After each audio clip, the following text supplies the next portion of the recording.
Hello and welcome back everybody. Today I'm going to talk about the latest chapter, My Hero Academia chapter 218, and as everyone who has read this chapter know, we got some really interesting stuff as to what the next arc is gonna be. Not really what most people expected, I think. I mean, maybe some people kind of thought we were gonna get this. I thought it was gonna get this, just not this early. I thought, you know, the Quirk Liberation Army stuff was gonna come a lot later, or as it seems to kind of be called in at least the manga stream translation, the Superpower Liberation Army. Not really sure if that's canon or not. We're just gonna have to wait and see. If it is, then I mean, I guess that kind of makes sense because the word quirk may have been adopted a lot later on after the whole thing with Destro. Regardless of what it's actually called, not only did we get some more insight on who the antagonists of this arc is gonna be, but we kind of got a glimpse of what may be the focused characters in this arc.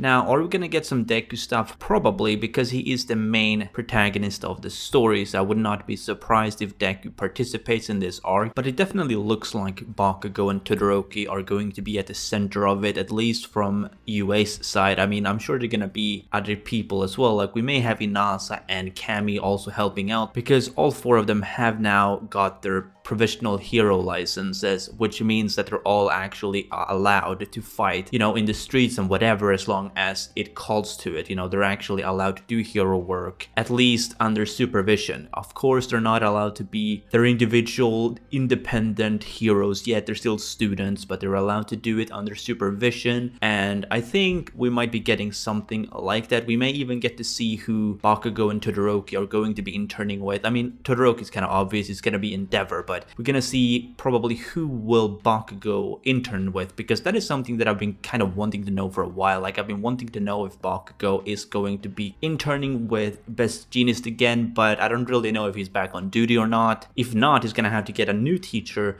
Some people kind of wanted Endeavor when I did a poll on Twitter a way back, but I kind of hope he does intern with Mirko on some end, simply because of the fact that their personalities kind of go in line with one another. So that would be really interesting to see, in my opinion at least. Yes, to see someone like Bakugo do hero work and make it kinda function, you know, because Bakugo definitely needs someone who can put him in line and really tell him where's the limit to what you can and cannot do. Like, I'm pretty fucking sure Mirko knows where the line goes, and she knows exactly what's allowed, what isn't allowed, you know, all that kind of stuff. So that would be really interesting to see, especially since if this arc is going to focus on Bakugo and Todoroki, at least on the hero end, then I would assume we're gonna get some progress on both of their characters, you know, both as heroes in training, but also just their whole character in general. That would be really interesting to see, and obviously we're gonna get some pretty neat action from both of them as they probably fight, you know, the Quirk Liberation Army alongside other people. I definitely don't think they're gonna be doing this alone, if they're even at the center of this arc. Can't really confirm that they will be, but it kind of looks like they're going to be based on this chapter alone. But let's talk about the Quirk Liberation Army, or the Superpower Liberation Army, whatever it's called, because we got the main antagonist of this arc pretty much confirmed, which is that one guy who looks remarkably similar to the Joker from DC. At least the animated version, or maybe the comics as well. I haven't read the comics, so I don't really know what it looks like in the comics, but a lot of people, me included, really picked up on the fact that he has some striking similarities to the Joker, and that just goes to show you where Horikoshi gets some of his inspiration from. You know, sometimes he takes inspiration from Star Wars, sometimes you take inspiration from American comics, and this just goes to show you that exactly. Like, we've had some cover pages and stuff that really shows where his inspiration is from, and this time we get an entire character that really seems to be inspired by the Joker, at least the sign of him. Maybe not, you know, what he's like as a person or a character, but just the way he looks. So that is something that I picked up on, and obviously we saw, like, at least on some surface level, what nature this man has. Like, he is in charge of a business which is now helping the support business for heroes, but what it looks like to me at least is that it's kind of like a front for something else. And obviously we got to see by nearing the end of the chapter that he was potentially the child of Destro, because it mentioned that Destro didn't know he had children, and we see these people, him included, with a framed photograph of Destro on the wall. Kind of makes you feel like this guy is definitely a child of Destro, along maybe with the other people there as well, unless he's the only one everyone there, but the fact that it said children over a child kind of makes me think that there's definitely multiple people, not just this one guy. Unless the other people are just not there, you know, maybe they're scattered, and maybe this is the only person that actually cares about living up to Destro's name and wanting to continue his legacy, you know, trying to revive the Quirk Liberation Army. I'm not really sure, but it definitely looks like we're going to be seeing Quirk Liberation Army versus heroes, and even versus the League of Villains on some level, because they mentioned the League of Villains as well in this chapter, which I personally thought was quite interesting, how the League of Villains is actually their enemy, meaning the heroes and the Quirk Liberation Army has a common enemy, but at the same time, they're definitely no ally of the heroes, because the Quirk Liberation Army was torn apart long ago for a reason, because it wasn't ideal, it was not something you should be doing, it was considered a terrorist group, and because of that, it kind of looks like this is gonna be a hero versus Quirk Liberation Army versus a League of Villains. No teams seem to be really going here, it's just everyone against everyone, and I like that. Like, it's gonna be quite a chaotic arc if it actually comes down to just straight up battle arc,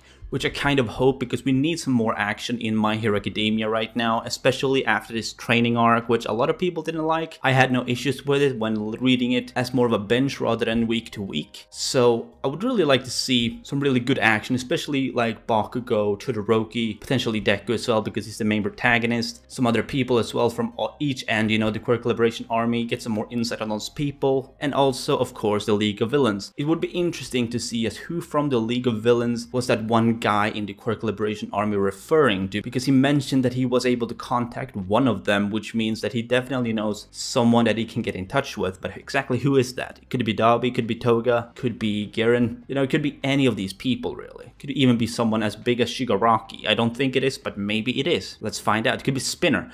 Now Spinner would be interesting, because in the past I've talked about how Spinner might actually leave the League of Villains, and that is something that I would really enjoy seeing, because he is one of the few people in the League of Villains who is starting to notice that Shigaraki isn't really following the will of Stain, which is the main reason why Spinner, Dabi, Toga, and even Magni joined, along with some other people that are no longer in the league, but these people joined because of Stain. And Shigaraki, he doesn't like Stain. So it really would be interesting to see if Spinner is finally gonna leave the League of Villains. I don't know if it's gonna go that far, but it would be a real interesting twist if he did. It would make perfect sense, and just from that it would be very cool to see as how the League of Villains react to that, and what countermeasures are they going to take. Are they just gonna full on fight the Quirk Liberation Army while the Hero Society is also on them, because the Hero Society want to push down both of these organizations. So it's gonna be a full on fucking conflict here if shit goes down, which it might not. This might be more of a in the shadow kind of arc, which it definitely looks like it could be to me, but I don't really know. I guess we're gonna have to wait and find out, really. I mean, Horikoshi did say that the story was gonna go up a T from this point, so maybe this is the turning point, like the real turning point. I mean, we had the Endeavor and Hawks arc, of course, which was really good, although short, so maybe this is gonna be more of an extensive arc that really has the same quality of action and intensity behind it. Like, I kind of hope it is, because as I said before, like, we just had a training arc, so to have something with a lot higher stakes, and just to see characters like Bakugo, Todoroki, potentially Kami, Inasa, and some other people as well participate would be really cool. You know, people we don't see as often, like Todoroki and Bakugo, technically are counted as main casts, but we had an entire year without Bakugo and Todoroki during the internship arc, so I feel like it's their time to really shine now. Like, just in my opinion, like, we could have some other people as well. Like, I don't mind other people having shine, but considering their main cast, I feel like they should be part of the action more than anyone else, regardless of how some people may want other people to get a lot screen time. You know, if they're secondary characters, they're not gonna get as much screen time as the main cast. That's just how it is. Anyway, I'm gonna end my review here, so I hope you liked this chapter. I know I did. I really liked this chapter. I mean, it is more setup over anything else, just to let us see what this arc is going to offer us to some level. I mean, obviously we only know the very surface of what's to come. We have no clue of the details, what the path is gonna take, but knowing some of the antagonists that are gonna take place, as well as some potential protagonists that are gonna be participating in this arc, is really nice. And the selection they're going with, assuming it is the way people are speculating, me included, it's looking like a really great arc already, but you know, I'm not gonna judge it before it's over. over. So yeah, let me know what you think down below in the comments, and as always, if you did, be sure to Detroit smash that